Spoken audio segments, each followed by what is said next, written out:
रसपान हम सभी कर रहे हैं राम कथा। कल हम लोगों ने सुना कि भगवान श्री राम 14 वर्ष के लिए घर से निकल गए। जब राम जी तमसा नदी के तट पर सबको सोता हुआ छोड़कर चले, उसके बाद राम जी दिन भर चले तो सायंकाल भगवान श्रृंगवीरपुर पहुंचे। ये श्रृंगवीरपुर कहाँ है? जब हम अयोध्या से प्रयाग की तरफ चलते हैं तो ये वही श्रृंगवीरपुर है जहां से अयोध्या की सीमा समाप्त होती है। ये जंगल के राजा उस समय निषाद राज थे। जब निषाद राज को पता चला कि हमारे यहाँ से भगवान राम गुजर रहे हैं, निषाद राज तो गदगद हो गए, दौड़ पड़े। गांव वालों सुनो, राम लला आए हैं, राम लला आए हैं। अरे हम तो ठहरे पतित, हम तो ठहरे पापी, हमसे तो भजन भक्ति ना होए, पर धन्य है ये निषाद राज जिन्हें चलकर राम के पास नहीं जाना पड़ा। स्वयं राम चलकर दर्शन देने के लिए इस निषाद राज के पास पहुंच गए। जंगल के राजा थे, भीलों के राजा थे, कोल भील थे ये निषाद राज। पर ऐसे निषाद के घर भगवान पहुंचे हैं और भगवान ने सबको, निषाद राज चरणों में गिर पड़े हैं। चरणों में गिरे निषाद, राम ने उठाकर निषाद को चरणों से उठाकर अपने हृदय से लगा लिया। धन्य हो निषाद। निषाद की आंखों में आंसू हैं। अरे जैसे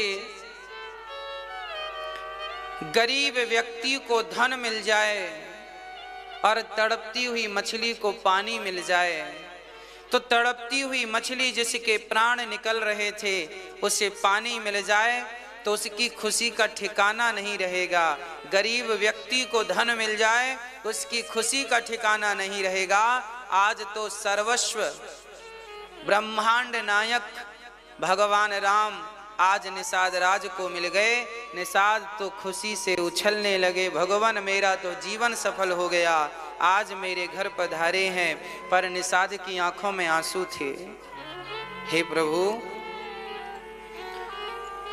आपके आने का कारण क्या है और आप ये नंगे पांव क्यों हैं? निषाद ने राम के चरणों में देखा तो राम के चरणों से रक्त निकल रहा था, छाले पड़ गए थे। राम के पांव तो ठीक ही थे, पांव रक्त रंजित थे।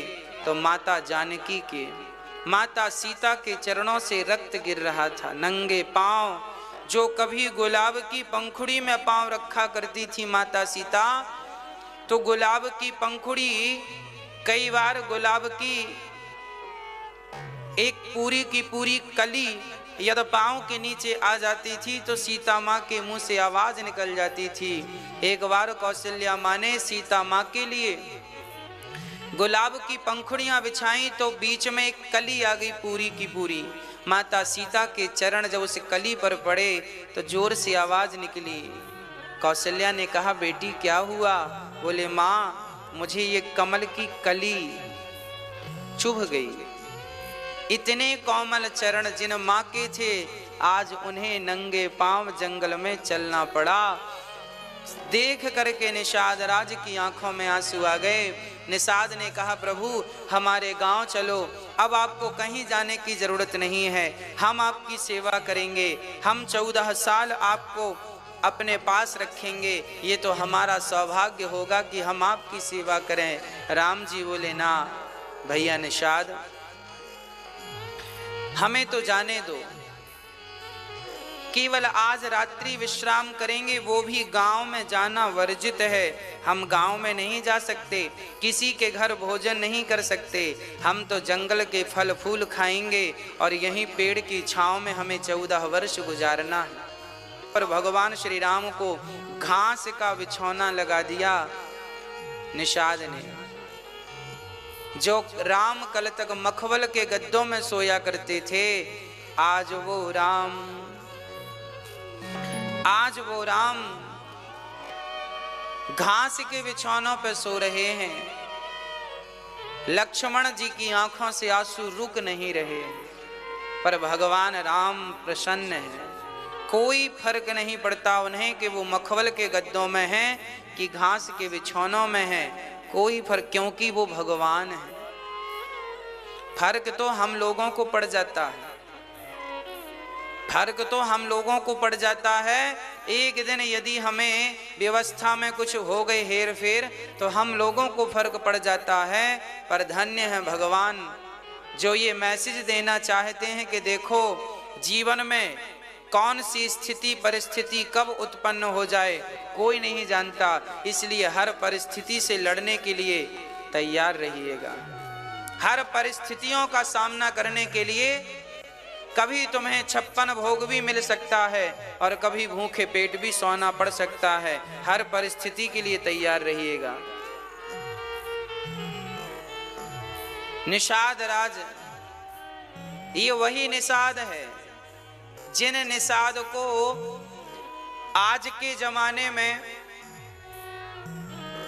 कहा जाता है कि ये ऊंचा है, ये नीचा है, ऊंच नीच जात पात। राम जी ने ऊंच नीच जात पात का कोई भेद ही नहीं रखा, निषाद को गले लगाया। समाज के लोग जिनको छूना नहीं चाहते, आज भी कुछ ऐसी मानसिकता वाले लोग हैं जो किसी को छूते हैं तो वो नहाते हैं कि हमने इस व्यक्ति को छू लिया तो अब नहाएंगे।